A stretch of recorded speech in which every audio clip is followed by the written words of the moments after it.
Okay, तो next देखते हैं एंट्रोपी, जिसको मैंने पहले ही बता दिया कि डिनोट करते हैं HX से। ओके, ये याद रखेंगे। और एंट्रोपी ही लगभग आप उसको एवरेज इन्फॉर्मेशन कह सकते हैं कि नॉर्मली अगर पूछा जाए एंट्रोपी क्या है तो एवरेज इन्फॉर्मेशन को ही हम एंट्रोपी कहते हैं। इन्फॉर्मेशन आपने देख लिया डिटेल में। ओके, तो डेफिनेशन की बात करते हैं। फिर average information of a long sequence, अगर कोई सीक्वेंस बहुत ज़्यादा है, बड़ा है, तो उसकी हम क्या कह सकते हैं कि मान लो इतना हमने टुकड़ा ले लिया तो ये उसकी एवरेज इन्फॉर्मेशन को शो कर रहा है, तो वो आपको कैलकुलेट करके निकालनी पड़ेगी। तो किसी भी इस लॉन्ग सीक्वेंस को जो ट्रांसमिट किया जा रहा है, ठीक है, in a practical communication system we usually transmit long sequence, और उसी लॉग सीक्वेंस का जो एवरेज इन्फॉर्मेशन होगा उसी को हम डिनोट करते हैं, और उसी चीज़ को हमने क्या बोल दिया, उसको एंट्रोपी बोल दिया। तो एंट्रोपी कहाँ से निकल के आया, यहाँ से निकल के आया। उसके बाद log sequence of symbols from an information source, this we are more interested in the average information that a source produces then the information content of the single symbol. तो पूरा एक सोर्स जितनी इन्फॉर्मेशन प्रोड्यूस कर रहा है उसका एक average information में हम ज़्यादा इंटरेस्टेड होते हैं, ना कि एक सिंगल सिंबल की इन्फॉर्मेशन में। ओके, एक तो क्या है कि इतने पार्ट का इन्फॉर्मेशन, एक हो गया कि सिंगल सिंबल की इन्फॉर्मेशन, तो इस पर हम फोकस नहीं करते। ये बहुत फिर आपको डिटेल एनालिसिस नहीं दे सकता, बट एक एवरेज पार्ट, मान लो यहाँ पे 5-6 सिंबल आ गए, 5 to 6 सिंबल आ गए, टोटल 20 सिंबल है, तो ये आपको लगभग एक एवरेज इन्फॉर्मेशन के बारे में बता सकता है कि इसकी टोटल आपका 20 सिंबल्स मिला के क्या बना रहे होंगे, 5-6 सिंबल्स आपको वो बता सकते हैं। Okay, in order to get the information content of the symbol we take notice of the fact flow that the flow of information in a system can fluctuate wildly because of randomness involved into the selection of symbols। यहाँ पे ये कह रहा है कि हम ये fact को ध्यान में रख सकते हैं जब हम एंट्रोपी निकाल रहे हैं कि जो फ्लो ऑफ इन्फॉर्मेशन हो रहा है किसी सिस्टम के अंदर वो फ्लक्चुएट करता है बहुत ज़्यादा वाइडली बिकॉज ऑफ रैंडमनेस, क्योंकि जो उसके अंदर सिम्बल्स है, मान लो ये 20 सिम्बल्स है, तो इनके अंदर क्या होगा, रैंडमनेस होगी। मतलब जैसे A आया, C आ गया, E आ गया, Z आ गया, ओके, T आ गया, P आ गया, तो ये रैंडमनेस की वजह से इनमें फ्लक्चुएशन बहुत होगा जो हम इन्फॉर्मेशन फ्लो करा रहे हैं सिस्टम से। तो ये एग्जाम्पल इसको परफेक्टली बता रहा है कि क्योंकि सिम्बल्स में रैंडमनेस है बहुत ज़्यादा, तो इन्फॉर्मेशन में फ्लक्चुएट है, तो इतनी आसानी से हम नहीं बता सकते हैं। ओके, मान लो ये पूरे ऐसे 20 सिम्बल्स होते तो हम क्या बता सकते हैं कि क्या इन्फॉर्मेशन कन्वे कर रहा है, क्योंकि इनमें रैंडमनेस है बहुत ज़्यादा, फ्लक्चुएशन है। ओके, तो यहाँ पे क्या कह रहा है कि randomness involved in the selection of the symbols, thus we require to talk about the average information content of the symbols in a long message. तो किसी एक लॉन्ग मैसेज में यही हमें ज़रूरत पड़ी कि हमें एक एवरेज पता चल जाए। तो मान लो क्या है कि तो 20 सिम्बल है, हमने 5 उठा लिए A, C, T, P, X। अब इन 5 से हम कुछ तो एनालिसिस कर सकते हैं कि क्या यहाँ पे रिलेशन है इनके बीच में। ओके, एक्चुअली में वो जो 20 सिम्बल है पूरे मिलके क्या इन्फॉर्मेशन कन्वे करना चाह रहे थे, तो ये 5 आपको बता सकते हैं कि वो 20 मिलके क्या कन्वे करना चाह रहे थे, लगभग उन्होंने एवरेज सेंस में बता सकते हैं। ठीक है, पूरा नहीं बट एवरेज। उसके बाद यहाँ पे कुछ अजम्पशन में लिए हैं कि सोर्स आपका स्टेशनरी है, सो दैट द प्रोबेबिलिटीज में remain constant with the time. तो टाइम के संग सोर्स में कोई चेंज नहीं आ रहा, पहला तो ये अजम्पशन है। दूसरा, the successive symbols are statistically independent and come from the source at an average rate of R symbols per second. तो यहाँ पे क्या है कि जो सिम्बल्स हैं उनके जनरेट होने का रेट भी हम लोगों ने कॉन्स्टेंट माना है। ओके, और वो रेट कितना है आपका, R सिम्बल्स पर सेकेंड, की हर एक सेकेंड में R सिम्बल्स आपको मिल रहे हैं, जो कि रेट R के इक्वल है। तो R सिम्बल्स और पर सेकेंड ये इसका जनरेशन रेट है। तो ये चीज़ कांस्टेंट है, तो ये दोनों चीज़ आपको कांस्टेंट अज्यूम करके करनी पड़ेगी, तभी आप एवरेज इन्फॉर्मेशन निकाल सकते हैं। तो ये याद रखेंगे। तो अभी हमने क्या क्या सीखा, हमने प्रोबेबिलिटी हमको पहले से बताया, हमने इन्फॉर्मेशन निकालनी सीखी, फिर हमने अभी एंट्रोपी निकालनी सीखेंगे। ओके, एवरेज इन्फॉर्मेशन को ये एंट्रोपी कहते हैं। तो अब एंट्रोपी पे ही आ गए। तो HX ही इक्वल टू आपका एक्सपेक्टेड वैल्यू ऑफ IXI। ई क्या होता है, एक्सपेक्टेड वैल्यू, जो हमने पहले प्रोबेबिलिटी के अंदर पढ़ा, जब हमने रैंडम वेरिएबल पढ़ा था। ओके, तो क्या हो गया, समीशन I इक्वल टू 1 से लेके M और PXI इंटू IXI के इक्वल होता है। तो ये बहुत इंपॉर्टेंट फार्मूला है आपका, बहुत ज़्यादा। HX का फॉर्मूला ये है कि समीशन I इक्वल टू 1 से M, और उसमें आप कितने भी सिम्बल ले सकते हैं। मान लो 5 ले रहे हो तो यहाँ पे क्या हो जाएगा, I इक्वल टू 1 से 5, और यहाँ पे PXI और आपका IXI मल्टीप्लीकेशन में, तो ये चीज़ यहाँ पे हो जाएगी। दूसरा क्या है कि माइनस ऑफ आपका PXI और log 2 PXI, मतलब क्योंकि इन्फॉर्मेशन तो इसके इक्वल होता है, ये चीज़ पूरा जो बाहर का बॉक्स है। अब क्योंकि P को अगर PXI को हमने ऊपर ले लिया तो हमें माइनस लगाना पड़ेगा, तो यहाँ पे इस वजह से माइनस बाहर आता है। तो इसमें बिल्कुल कंफ्यूज नहीं होना है आपको। कभी कभी इस फॉर्मूले में माइनस रहता है, कभी नहीं रहता। वो क्यों रहता है ये मैं बता चुका हूँ पहले ही, क्योंकि लॉग का जो PXI है ये वाला, ये आप अगर ऊपर ला रहे हो तो यहाँ पे माइनस ज़रूर होगा, और अगर ये डिनोमिनेटर में ही है तो आपका माइनस नहीं होगा। तो ये आपको याद रखना है। ओके, ये काफ़ी इंपॉर्टेंट पॉइंट है। और आखिरी में आपका क्या आ गया आंसर, बिट्स पर सिंबल। तो यह आपका इसकी यूनिट हो गई बिट्स पर सिंबल, ये याद रखेंगे। Okay, the quantity Hx is known as the entropy, ठीक है, entropy of the source x। तो Hx को हम एंट्रोपी कहते हैं। It is a measure of average information content per source symbol. तो पर सोर्स सिंबल के अंदर कितनी इन्फॉर्मेशन है, मतलब पर सिंबल, हर एक सिंबल कितना इन्फॉर्मेशन कन्वे कर रहा है, वो हमें एवरेज इन्फॉर्मेशन बताता है। ओके, यहाँ पे ये लॉजिक समझने वाली बात है कि पूरे मान लो 20 सिंबल है, हमने निकाला 5 की मदद से निकाला है, मतलब निकाला 5 की मदद से है, बट वो एक्चुअली में हम कहेंगे क्या कि वो हम 20 का ही हम इन्फॉर्मेशन बता रहे हैं, कि इन्फॉर्मेशन इसी की बता रहे हैं, बट क्योंकि हमने 5 की मदद से निकाला है तो इसी वजह से इसको हम क्या बोल देते हैं, एवरेज इन्फॉर्मेशन। लेकिन ये चीज़ बता रहा है कि आप इस 20 में से कोई भी सिंबल उठा लो, मान लो मैंने 18वां सिंबल ले लिया, तो वो इतनी ही इन्फॉर्मेशन कन्वे कर रहा है। तो इसलिए पर सिंबल इसका यूनिट है कि पर सिंबल, और बिट किसकी यूनिट थी आपको पता है, इन्फॉर्मेशन की। तो हर सिंबल कितनी इन्फॉर्मेशन कन्वे कर रहा है वो आपको एवरेज इन्फॉर्मेशन बताएगा। ओके, हम निकालेंगे 5 की मदद से, पर पूरा वो 20 का ही निकलेगा। तो ये चीज़ होगी। The source entropy Hx can be considered at the average amount of uncertainty with in the source x that is resolve by the use of alphabet. तो इसको ज़्यादा डिटेल में जाने की जरूरत नहीं, वही प्रोबेबिलिटी वाला यहाँ पे लॉजिक लगा रहा है।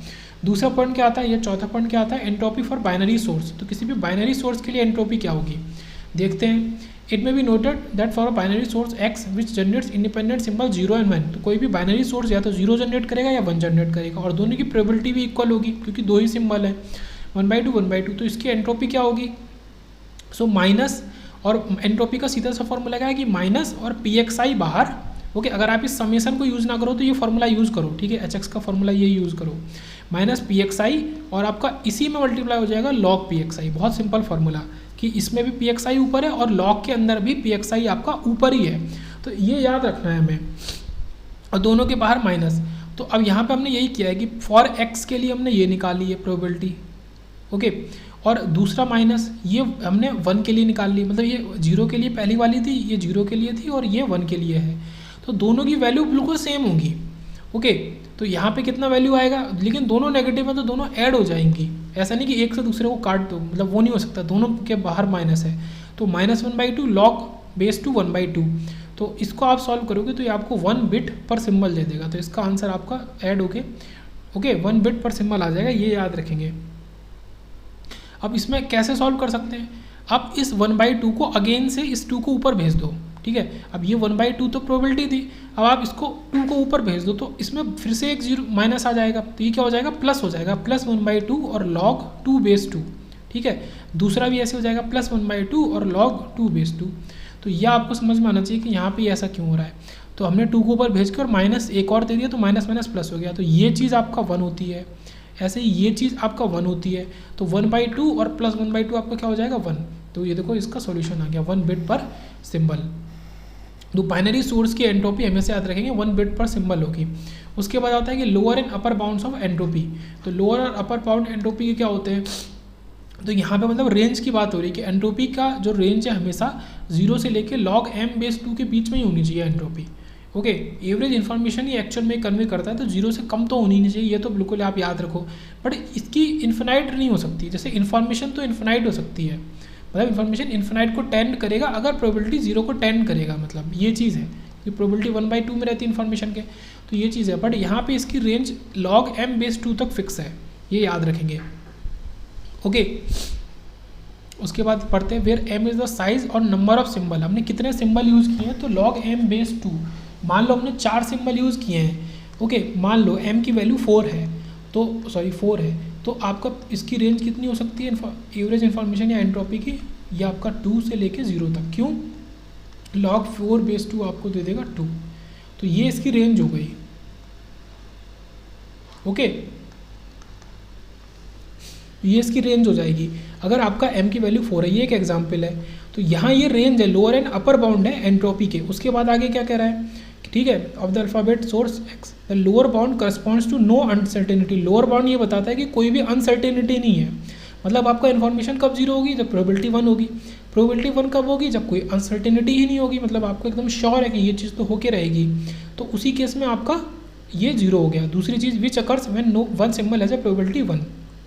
ओके, एक सिंबल की प्रोबेबिलिटी पूरी 1 है। उसके बाद while pxi equal to 0 for j is not equal to i। और अगर जे आई के इक्वल नहीं होगा तो भी ये आपका जीरो होगा, पी एक्स आई प्रोबेबिलिटी जीरो होगी। अभी जे और आई तो इसमें बीच में नहीं आया है। So x emits the same symbol x i all the time. तो ये कहना चाह रहा है कि उस समय एक्स जो होगा वो सेम ही सिंबल को हमेशा, अगर प्रोबेबिलिटी जीरो है इसका मतलब कि वही एक ही सिंबल आपको बार बार मिल रहा है। The upper bound correspond to maximum uncertainty.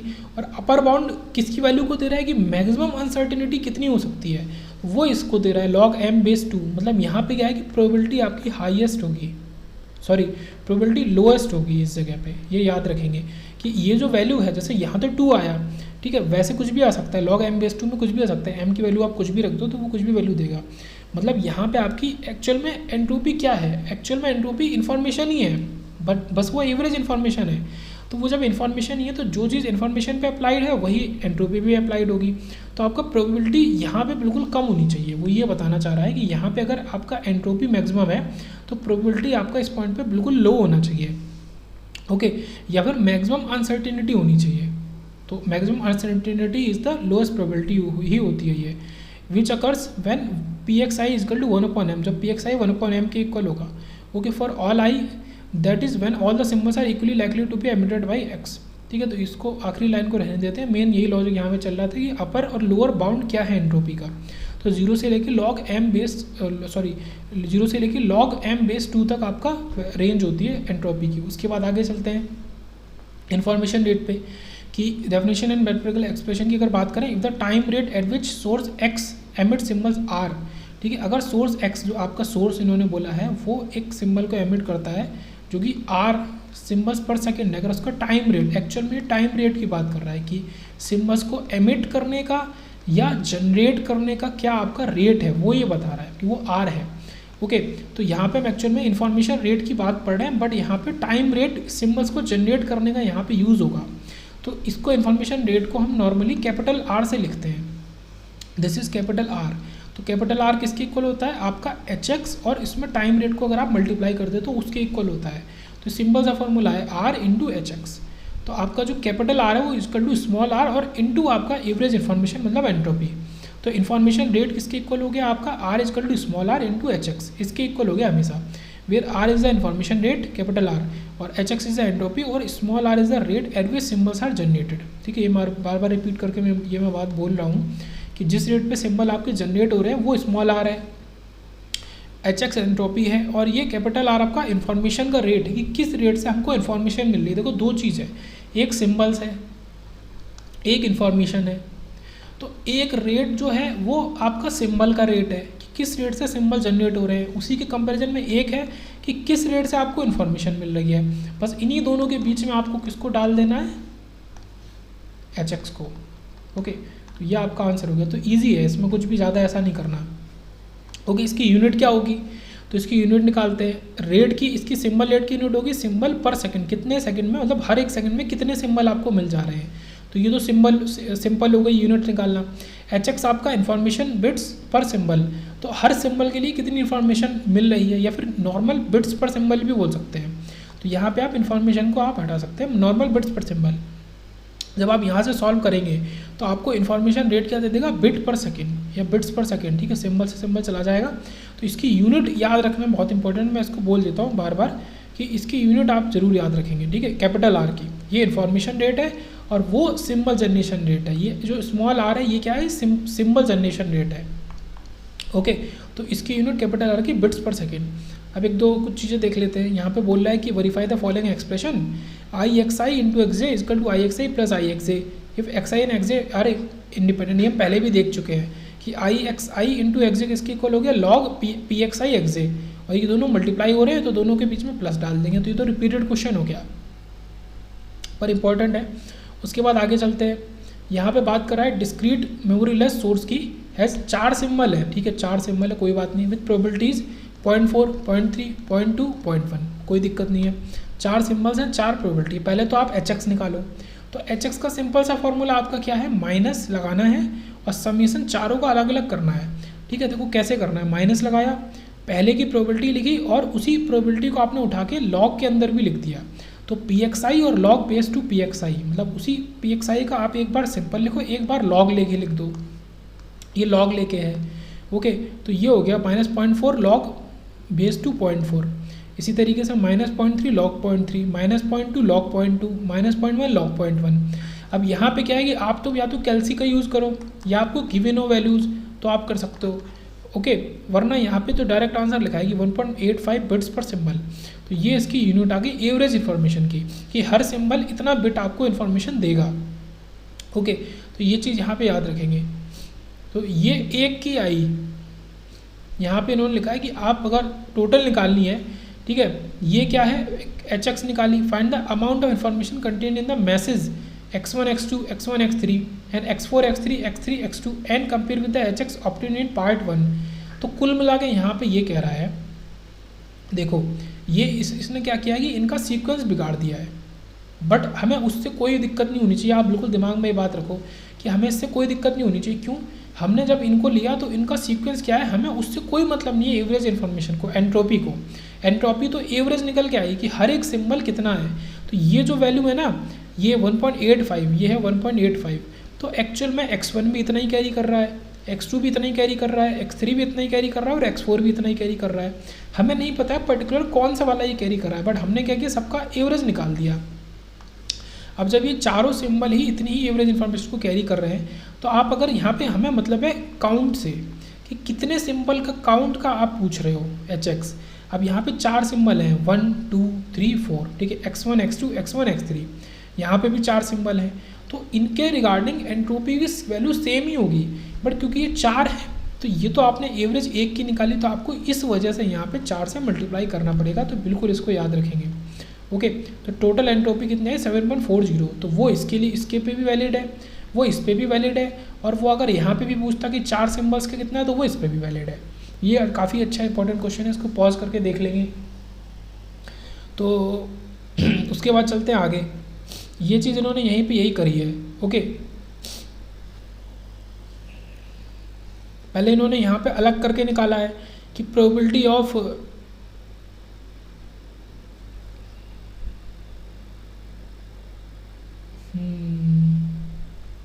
पहले इन्होंने प्रोबेबिलिटी निकाली चारों की, x1 x2 x1 x3।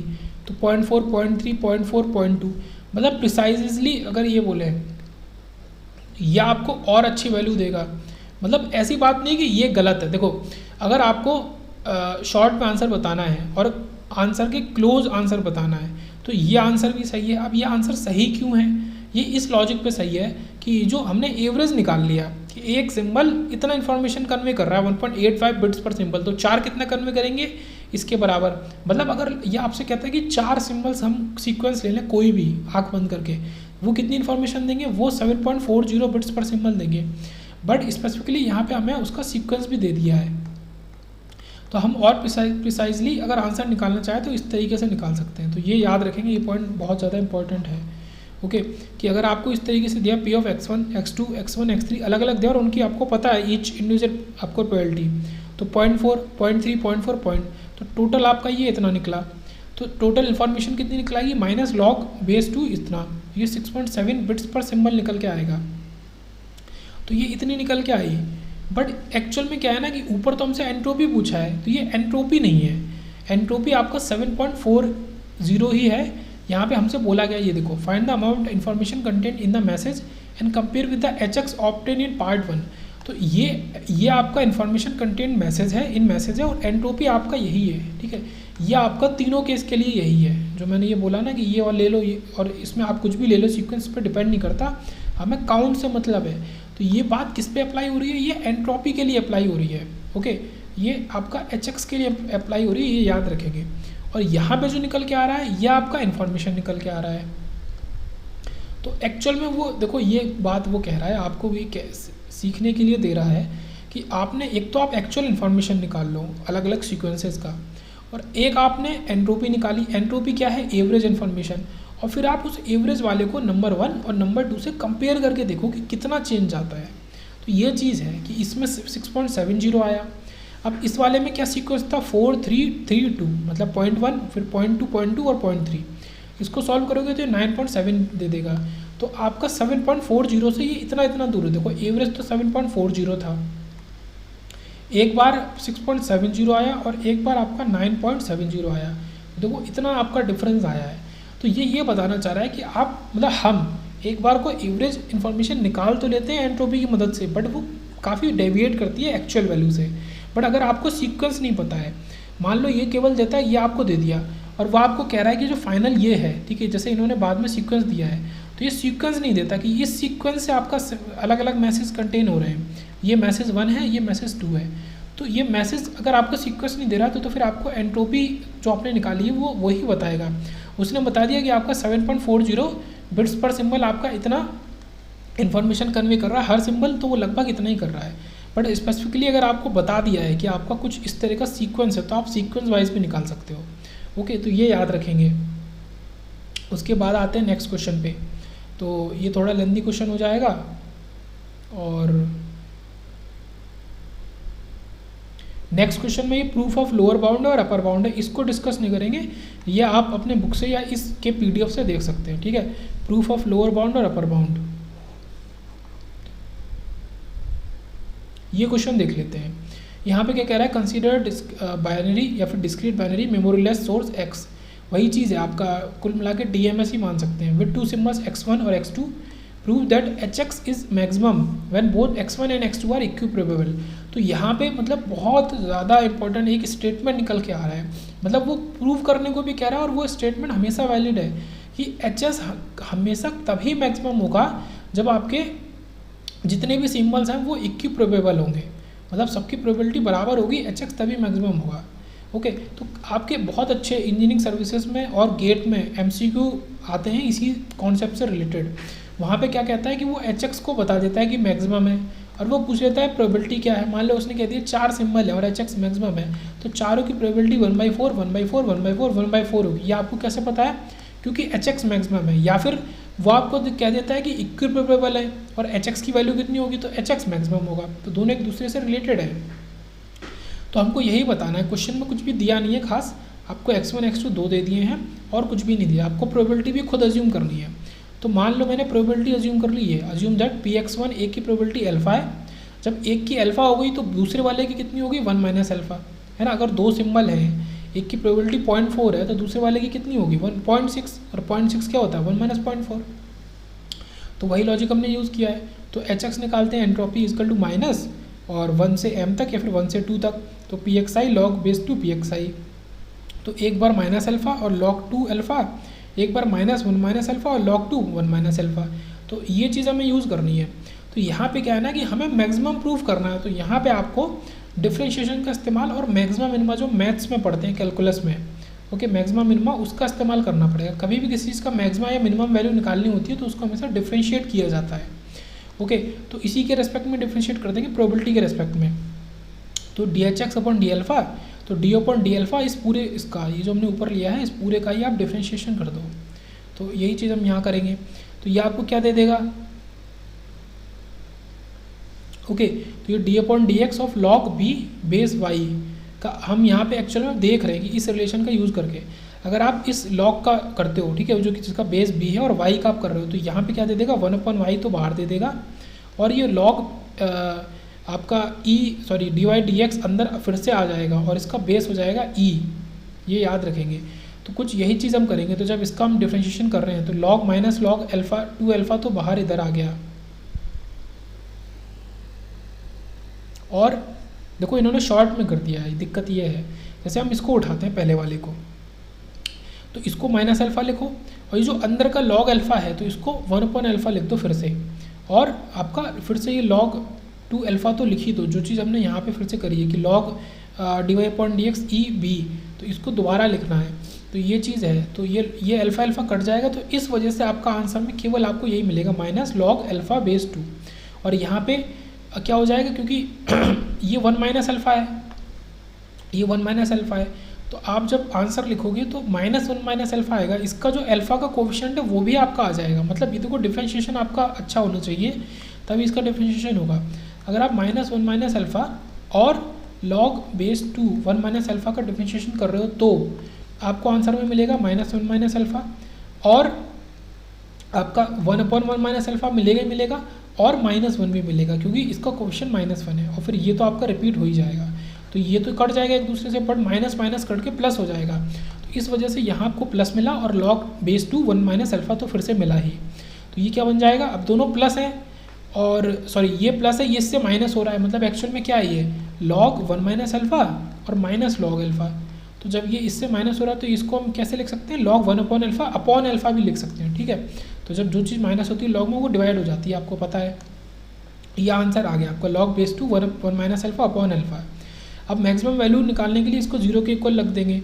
तो देखो इसको 0 के इक्वल रखेंगे तो एक्चुअल में log उधर चला जाएगा, तो वो भी आपका क्या बन जाएगा, log उधर जाके बन जाएगा 1। कैसे, जब ये 0 के इक्वल है मान लो, अब हमने क्या किया log उधर भेज दिया, तो log 1 अगर होगा तभी वो 0 वैल्यू देगा।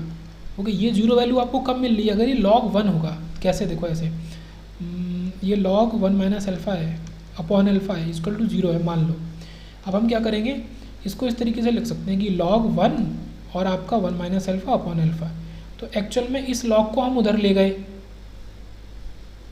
ओके, तो या फिर इस तरीके से लिख सकते हैं, इस log को उधर ले गए तो e रेज टू बन गया 0, तो e रेज टू 0 बन गया। ये मतलब ये log उधर जाके e बन गया, और वो हमेशा बनता है log अगर दूसरी साइड जाता है वो e रेज टू बन जाता है, उधर कुछ भी चीज़ होती है वो उसकी पावर में चढ़ जाती है। तो ये e रेज टू बन गया और e रेज टू 1 सॉरी 0 होता है आपका 1। तो इस वजह से 1 माइनस अल्फ़ा इजकल टू 1 आ गया, और आपका 1 minus alpha equal to alpha आ गया, और आपका 1 इजकल टू क्या आ गया 2 अल्फ़ा आ गया, और अल्फ़ा इजकल टू क्या आ गया 1/2 आ गया। देखो यही चीज़ यहाँ पे करी होगी, ठीक है। ये देखो अल्फ़ा इजकल टू 0 पे अल्फ़ा इजकल टू 1/2 आ गया, सॉल्व करके 1 माइनस अल्फ़ा अपॉन अल्फ़ा को 1 के इक्वल रख दिया, और फाइनली अल्फ़ा इजकल टू 1/2 आ गया। अब ये क्या आ गया, दो सिंबल अगर हमने लिए थे तो अल्फ़ा 1/2 है और 1 माइनस अल्फ़ा भी 1/2 हो जाएगा। आप यहीं से अगर 1 माइनस 1/2 करो तो वो भी तो 1/2 ही देगा, है ना। तो यहीं से प्रूफ हो गया कि दोनों की प्रोबेबिलिटी सेम है। तो Px1 equal to Px2 equal to 1/2, Hx is maximum and is given by, ठीक है। इससे आप Hx को लिख सकते हैं 1 बिट्स पर सिंबल। तो ये तो बाद में आपने Hx निकाला है, तो दोनों की प्रोबेबिलिटी जो है तो वो सेम है 1/2 और इक्विप्रोबेबल है, तो ये प्रूफ है। तो ये प्रूफ काफ़ी इंपॉर्टेंट है मेरे हिसाब से। ओके, अगर आपका सब्जेक्टिव क्वेश्चन की बात करें तो काफ़ी इंपॉर्टेंट है प्रूफ। वही स्टेटमेंट भी बहुत इंपॉर्टेंट है। उसके बाद इसकी तो बात कर ली थी, upper bound lower bound discuss नहीं करेंगे, एक बार देख लेते हैं फिर से, ठीक है। 0 से लेके log m बेस 2 तक होता है एंट्रोपी की लोअर और फाइनल वैल्यू। उसके बाद एक क्वेश्चन देखते हैं, थोड़ा ये एडवांस लेवल का क्वेश्चन है कि a high resolution black and white TV picture consist of about 2 × 10⁶ picture element. एक टीवी पिक्चर के अंदर इतने पिक्चर एलिमेंट हैं और 16 डिफरेंट ब्राइटनेस लेवल्स हैं। Okay, pictures are repeated at a rate of 32 per second. तो एक्चुअल में 32 क्या होंगे, पिक्चर एलिमेंट्स या सिम्बल्स ही होंगे। तो ये आपको रेट दे दिया है, ओके 32। उसके बाद क्या कह रहा है कि all the picture elements are assume to be independent and all levels have equal likelihood. तो यहाँ पे कुल मिला के ऑल लेवल्स इक्वल लाइकलीहुड की क्या मतलब है, सीधे से कि सबकी प्रोबेबिलिटी आपकी इक्वल होगी। ओके, तो प्रोबेबिलिटी इक्वल होगी तो कितने यहाँ पे वो हैं आपको वो पहले पता करने हैं। तो यहाँ पे एक्चुअल में जो m आप ले लोगे वो 16 लोगे, इससे रेटेड 16 डिफरेंट ब्राइटनेस लेवल। तो 16 अलग अलग ब्राइटनेस लेवल की वजह से आपके 16 डिफरेंट सिंबल्स आपको निकल के आएंगे। m इक्वल टू 16, तो सबकी प्रोबेबिलिटी हो गई 1/16 क्योंकि इक्वली लाइकलीहुड है इस वजह से। ओके, तो ये चीज़ हो गई। अब Hx यहाँ से निकाल लो। Hx फिलहाल तो निकालना आसान है, माइनस बाहर रखा, समेशन ऑफ 1/16 और log बेस 2 1/16।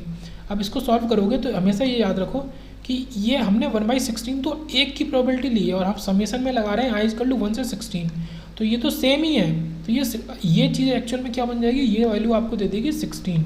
तो ये क्या हो जाएगा आपका 1/16 इंटू 16 और इंटू लॉग आपका 1/16 और माइनस तो बाहर है ही, तो ये बेस 2 ये हो गया। ये 16 से 16 कट जाएगा तो आंसर एक्चुअल में क्या आएगा, माइनस आप प्लस बना लो, माइनस और माइनस करके कैसे इस 16 को ऊपर ले जाओ, ये 2 की पावर 4 बेस 2, ये 4 बाहर आ जाएगा तो आंसर में केवल आपको 4 मिल जाएगा। तो आपका एंट्रोपी कितनी निकली 4 बिट्स पर सेकेंड, ये या 4 बिट्स पर एलिमेंट। बिट्स पर सिंबल होता है, हर सिंबल कितनी इन्फॉर्मेशन कैरी करता है, बिट्स में कैरी करता है, थोड़ा रिकॉल कर लेते हैं। तो ये एंट्रोपी 4 बिट्स पर सिंबल होनी चाहिए एक्चुअल में, पर यहाँ पे बिट्स पर, ठीक है बिट्स पर सिंबल होनी चाहिए, बट बिट्स पर एलिमेंट हमने यहाँ पे ले ली। यहाँ पे सिंबल को हम एलिमेंट मान के चल रहे हैं। ओके, रेट कितना है, तो रेट जो उन्होंने दिया है 32 एलिमेंट्स पर सेकेंड, और टोटल कितने पिक्चर एलिमेंट है उसमें मल्टीप्लाई कर दो रेट में। ये यहाँ पे लॉजिक याद रखना था आपको। ओके, तो रेट जो स्मॉल आ रहा है 2 × 10⁶ और इंटू 32 मल्टीप्लाई करना है उसमें। तो ये 64 इंटू 10 की पावर 6 एलिमेंट्स पर सेकंड आ गया, तो ये याद रखना है। उसके बाद रेट ऑफ इन्फॉर्मेशन हमें निकालना था। देखो ये एवरेज रेट ऑफ इन्फॉर्मेशन, देखो एवरेज इन्फॉर्मेशन अलग चीज़ है और एवरेज रेट ऑफ इन्फॉर्मेशन अलग चीज़ है। तो एवरेज रेट ऑफ इन्फॉर्मेशन की वजह से ये क्या हो जाएगा आपका, capital R equal to small r into H X. तो ये हो जाएगा, ये आपने आर रख दिया स्मॉल आर, ये आपने 4 रख दिया, सॉल्व हो गया, आपको 256 MBps दे देगा। 10 की पावर 6 आपका मेगा बिट पर सेकंड हो जाएगा। ओके, तो 256 MBps आपका रेट दे देगा। तो ये अच्छा क्वेश्चन था, काफ़ी ज़्यादा अच्छा क्वेश्चन था, तो ये हमने किया। उसके बाद आता है ये क्वेश्चन, तो नहीं ठीक है, क्वेश्चन काफ़ी डिटेल क्वेश्चन है, इसको रहने देते हैं। ये क्वेश्चन देख लेते हैं, इसको डिस्कस कर लेते हैं, और 1-2 क्वेश्चंस हैं वो भी इजी हैं। उसके बाद फिर आपका डिस्क्रीट मेमोरी लेस चैनल शुरू हो जाएगा, तो इसको नेक्स्ट लेक्चर से रखेंगे। तो 2-3 क्वेश्चंस को डिस्कस कर लेते हैं। पहले इसको देख लेते हैं कि an analog signal is band limited to FM hertz. तो आपको इतना आपका बैंड विड्थ दे दी है कि FM हर्ट्स में फ्रिक्वेंसी दे दी है कि बैंड लिमिटेड है, and sampled at Nyquist rate, जो कि दुगना होता है। The samples are quantize into 4 levels. तो सैंपल जो है उनको 4 लेवल में क्वांटाइज किया है। ईच लेवल रिप्रेजेंट 1 सिंबल, इसका मतलब 4 सिंबल्स, सीधे से ये मतलब हो गया। जैसे वहाँ पे 16 ब्राइटनेस लेवल थी, तो उसी वजह से वहाँ पे M की वैल्यू 16 ली थी कि 16 ही सिंबल है। ओके, 10 देर आर 4 सिंबल्स, ये तो उन्होंने खुद बता दिया। खैर, the probabilities of occurrence of 4 levels या सिंबल्स आर, ठीक है, ये आपको प्रोबेबिलिटीज भी दे दी 1/8 4 का और 1 का, और 3/8 2 का और 3 का। इन्फॉर्मेशन रेट आपको बताना है, तो एक्चुअल में आपको क्या निकालना है, आर ही निकालना है। उसके लिए आपको आर पता होना चाहिए और एच एक्स पता होना चाहिए। तो इन्फॉर्मेशन का रेट आप सोर्स का निकालना है। तो पहले तो एच एक्स निकाल लो। तो एच एक्स सिम्बल हो गया आपका, चारों का अलग अलग कर दो, तो PXI into log 1/P, PX2 अपन लॉग 1/PX2, इस तरीके से सॉल्व कर लो। 1/8 लॉग ये, ठीक है, 3/8 लॉग ये, फिर ये रिपीट हो जाएगा। तो सॉल्व करके सॉल्व तो आप कर सकते हो, कोई दिक्कत नहीं है। जैसे ये लॉग आपका यहाँ पे 8/3 है, तो यहाँ पे आप ऐसे कर दो, ठीक है, log 8 तो अलग लिख दो और ये माइनस log 3 लिख दो, बेस 2। अब ये तो 8 क्या बन जाएगा 2 की पावर 3, तो ये एक्चुअल में दे देगा 3 माइनस log 3 बेस 2। अब ये log 3 बेस 2 की वैल्यू आपको पता होनी चाहिए, या तो कैलसी आपके पास होना चाहिए, तो इसकी वैल्यू आप तब निकाल लोगे। तो चलो मैंने मान लिया कि आप ये निकाल लोगे, तो आपने HX निकाला 1.8 बिट्स पर सिंबल। ओके, अब नाइक्विस्ट रेट कितना होता है, दुगना होता है। आपका जो FM दिया है, जितनी फ्रिक्वेंसी से वो बैंड लिमिटेड है, ये पहले से पता है, ठीक है, पता होना चाहिए आपको। नाइक्विस्ट रेट हमेशा दुगने होता है, जितने पे आपका सिंगल सैंपल कर रहे हैं, तो आपका नाइक्विस्ट रेट उससे दुगना होगा। तो 2 FM सैंपल्स पर सेकंड। तो जो R है वही आपका नाइक्विस्ट रेट आपको R की वैल्यू ही दे रहा है, क्योंकि आपके पूरे क्वेश्चन में अलग से नहीं दिया था। तो ये R हो जाएगा। देखो ये यहाँ पे पिंक से किया है इसको हाईलाइट, तो R इज़ 2 FM, तो यहाँ पे R की जगह ये 2 FM आ गया, और मल्टीप्लाई उसमें ये 1.8 मल्टीप्लाई हो गया, तो ये 3.6 FM बिट्स पर सेकंड आ जाएगा। तो यहाँ पे इन टर्म्स ऑफ FM हमने आंसर दे दिया है। ओके, और अभी हमें FM की वैल्यू नहीं पता, अगर क्वेश्चन में FM देते तो हम पूरा आंसर भी दे देते। उसके बाद क्या कह रहा है कि मान लो ये हमने 4 लेवल जो ली हैं, इसको डिटेल में स्टडी किया है कि बाइनरी PCM की हम बात कर रहे हैं, और जो हमने 4 लेवल ले लिए हैं वो 4 आपकी बाइनरी डिजिट हैं, 0 0 0 1 1 0 1 1। मतलब एक्चुअल में तो सबको पता है ये 0 1 2 और 3 है।